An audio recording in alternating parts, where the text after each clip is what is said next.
Hello and welcome to a Book Bag Extra, a festival report on the Idler Festival that took place last weekend. I didn't pick up an Idler bag, a tote bag while I was there. There's something about the Idler Festival that means you completely lose all sense of what you're supposed to be doing. That's part of the fun of it.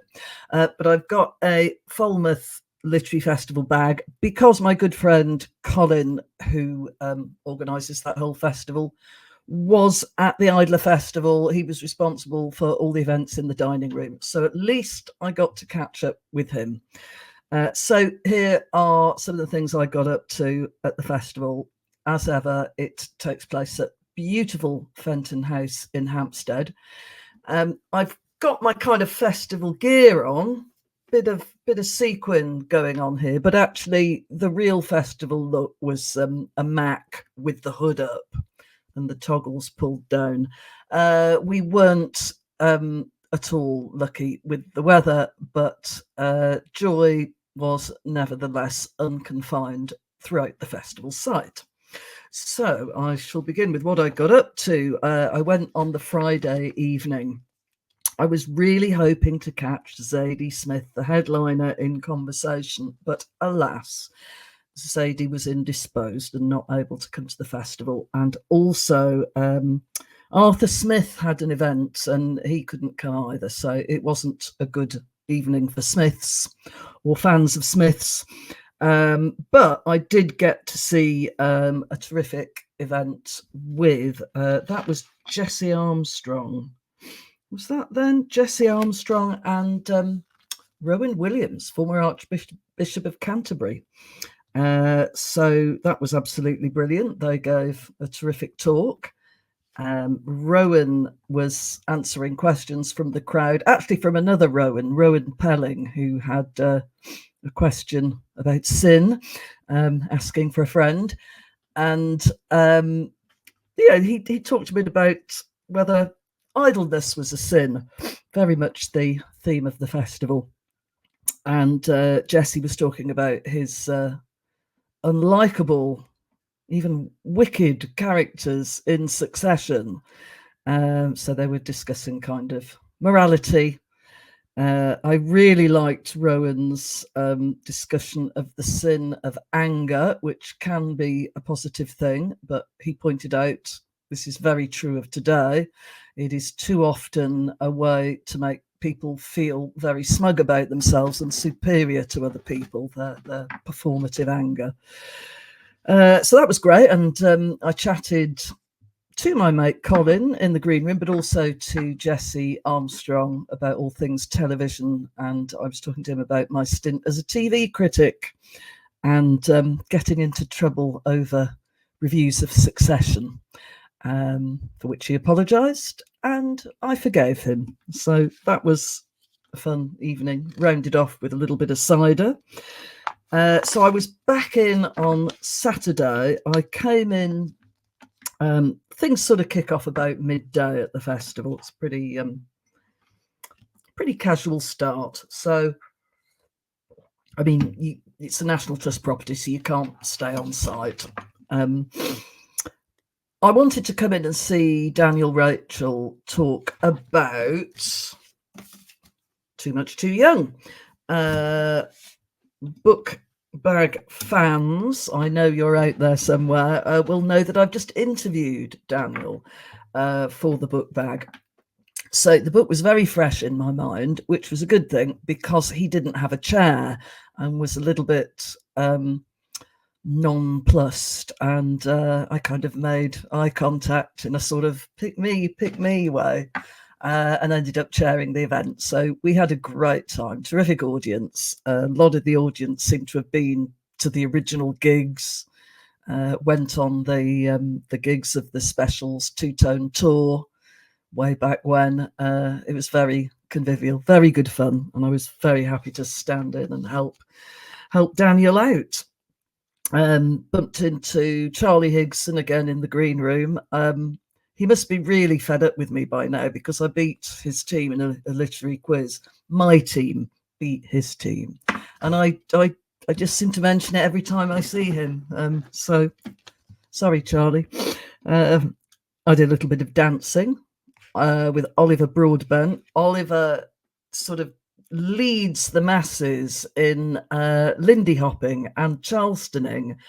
And I normally do loads of this. I absolutely love it, but I was sort of busy doing other things and events ran over and it all got a bit chaotic. So I only really did one stint, which I very much regret. So yeah, not enough dancing was done by me. But that afternoon, this is the Saturday, I interviewed Michael Frayne and daughter Rebecca Frayne, which was really wonderful. This is Michael's latest book, among others, and it's a kind of way of telling a memoir through the people who have formed you, the people along the way who've made very interesting, sometimes annoying contributions to anybody's life. So it's about what forms a character. You know, we're formed by circumstances, but we're also formed by the people around us. It begins with a portrait of Bamber Gascoigne. So that meant I had the University Challenge theme in my head, kind of for 48 hours practically. But not all the people are famous, but they're all intriguing, sort of chapter by chapter, the people who have contributed most interestingly to his life. And there are, you know, deceivers and dissemblers and helpers and friends and frenemies. You know, it's a really intriguing way to write about his life and his work in the theatre and his novels. So it was wonderful to talk to him, and definitely having Rebecca Frayne there, who was talking about her novel Lost in Ibiza, that added this great dimension, because she could talk about what it was like trying to be creative in her own way when you have such a successful father. And she had this lovely anecdote of growing up to the sound of his typewriter tapping away with little ding every so often. And as I pointed out, Lost in Ibiza, she knows Ibiza incredibly well, and she's also very much concerned with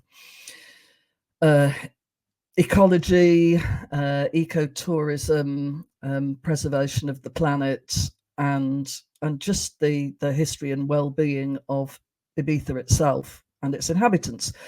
But rather horribly, in a way, a central part of the novel called Lost in Ibiza, with the death of Michael Mosley and the currently unsolved disappearance of Jay Slater, had an extraordinary timeliness. I mean, she obviously wrote the novel some time ago, and it's now had this strange underlining of the fact that yes, you can be in peril, really on a holiday or very close to where people are having a lot of fun. It was an interesting dimension to talking about her novel. So fantastic to talk to those two. There are various different venues in the house. I mean, I found I didn't really do much in the house. And I had, so that was Saturday. I had so much to do on Sunday that I've got little asterisks all over my programme, very little of which I actually managed to do. But with the Idler Festival, it's often the things that you weren't planning to do that are the most fun. So on Sunday morning, I found myself in a talk on the wisdom of sloths. That was Lucy Cook. Again, I met her in the green room. She seemed like a tremendous amount of fun. So I thought, oh, I'll go to that. And I do like a sloth. I'd said to her, do you have lots and lots of pictures of sloths? And she assured me that she did. Certainly didn't disappoint on that front.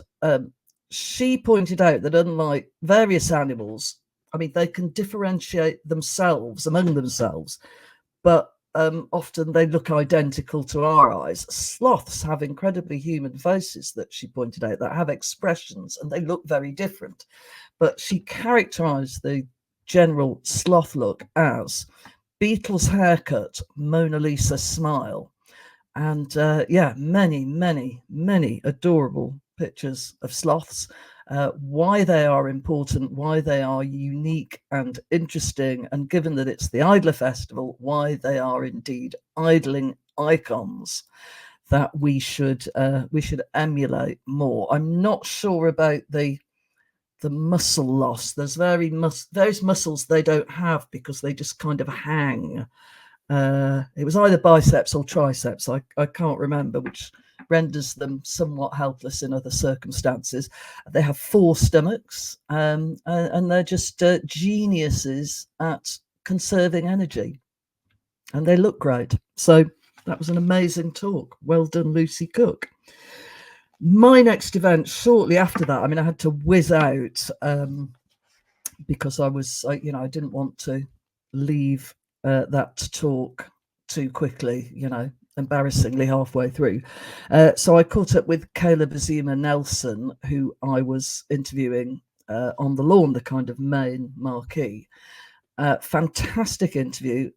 We were talking about his second novel, Small Worlds, but also about his first novel, Open Water. So I was talking to him about titles, about settings. They're all South London. His inspirations, how he started writing, and how he felt about being more or less an instant success and prize winner. These novels, which are beautifully written, have really taken off for him. And he explained that since about the age of 15, 16, he's just wanted to be a writer. And he's also a photographer. The character in the first novel was a photographer. So among other things, he said that the next novel, it's always about young, creative Black people in south of London. And he said he was thinking of having touched on dancing, trumpet playing, music generally, photography. He's now sort of thinking about maybe the visual arts should be the way to go for a topic next time. But we had a rather hilarious incident, which was we were about 3/4 of the way through our talk, and then somebody came rushing up to the stage and said the National Trust are cutting the power. There'd been this sort of massive storm brewing outside, and we heard thunder. And when the storm reached sort of a distance of 5 kilometers away, it was deemed unsafe for us to carry on in this tent with all the cables everywhere. So we had to rush off. It feels like something that much more happens in a rock concert, doesn't it? So we were just giggling and finding this absolutely hilarious. We had to. The audience had to evacuate to the orchard, and then we ran back into the house and into the green room again. But we did manage to finish the event shortly afterwards. We had about a 20-minute break, something like that, when it was safe to go back in the water. We went back and continued our discussion, had a bit of audience question time. It was a first for Caleb, and it was certainly a first for me. But not a first for my next interviewee. I wrapped up my portion of the festival with the amazing DJ Paulette, who actually has an incident in this book, Welcome to the Club, her kind of memoir. It's a lot of other things, not just a memoir, but she has there's an incident where she's actually playing to rather more people than we were playing to. I think she said 12,000 people somewhere, and something very similar happened. Everything cut out. She couldn't go on immediately. It was all looking terrible. The day was saved. She was able to go on. But Welcome to the Club has so many funny stories about mischief, bad behaviour, and fantastic music. And as I said at the time, she said that in the book that the question she absolutely hates is it hard being a female DJ? And she kind of savages that. So she explained why that is a dreadful question to ask of, I mean, she's also got this thing in the book that I kind of wish I hadn't heard. So you've heard of a DJ. Somebody has come up with the awful term she-j. So she's kind of saying, look, it's no different. It's no different for us. The job is not a different job. If you've got your USB sticks and, your box of vinyl, you're dealing with the same technical equipment. You don't need brute strength, especially not since she doesn't lug vinyl around anymore. And when you get to a certain point, you have other people to lug the vinyl for you anyway. So that's why she doesn't like that particular question. But at the same time, Welcome to the Club is a lot about a different form of hardship for female DJs, which is that it's still very difficult to get parity in terms of the exposure you get, the money you get, the prime slots. So as she points out in the book, there are outfits that say we have as many female DJs as male DJs. Big pat on back. But then if you actually look, either all the women are all on at once. So she was saying that's frustrating. She might want to go and see a fellow DJ, but all the women have been put on different stages all at once. And, you're not getting the big headline slots. She is now, because she's a superstar. She was so funny, so brilliant. Really, it certainly ended my festival on a high. But before I did DJ, I wanted to get into Claire Pollard's book, Fairy Tales with Claire Pollard, about her book, The Modern Fairies. And it was packed out because some of the rooms in the house are very small. And as a performer, I shouldn't really be taking the seat of a paying punter anyway. So I was a bit sad to rush upstairs and find the door firmly shut and somebody going, there's not a single seat. Claire is also somebody that I've interviewed on Bookbag, and I would have loved to hear her talk about this. But I did get to go to, just before DJ Paulette, I went to The Art of Pilgrimage with Guy Hayward. And I know Guy as a member of the satirical singing duo Bounder and Cad. I don't know whether he is the Bounder or the Cad.